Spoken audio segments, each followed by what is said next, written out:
Menjelang perayaan Idul Fitri, gerakan pangan murah digelar dengan menyajikan sejumlah produk sembako dengan harga terjangkau.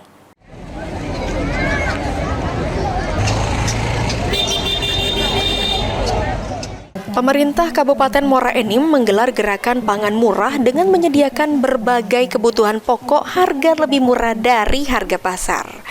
Pasar murah digelar untuk membantu masyarakat agar bisa memenuhi kebutuhan sembako dengan harga terjangkau selama bulan Ramadan dan menjelang Idul Fitri.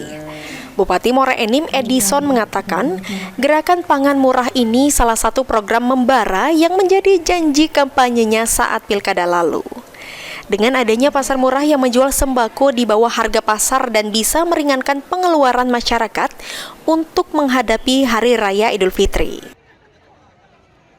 Penjualan sembako dengan harga murah. Kita lihat bahwa hari ini disambut antusias oleh masyarakat. Dan kegiatan seperti ini tidak hanya sekali akan kita laksanakan, tetapi ini akan secara rutinitas kita lakukan di beberapa tempat dan beberapa wilayah, ya, supaya kita dapat meringankan beban masyarakat dalam hal pemenuhan kebutuhan. Sementara itu, salah satu warga mengaku jika harga yang dijual dalam pasar murah cukup membantu masyarakat. Warga berharap pasar murah lebih sering dilakukan pemerintah agar bisa mengendalikan harga di pasaran supaya bisa ditekan sampai stabil. Beras sulit, Pak. Beras.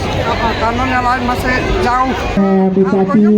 Beberapa komoditas yang dijual dalam pasar murah yakni beras, daging kerbau, minyak goreng, dan beberapa produk sembako lainnya. Mardiansyah, PAL TV.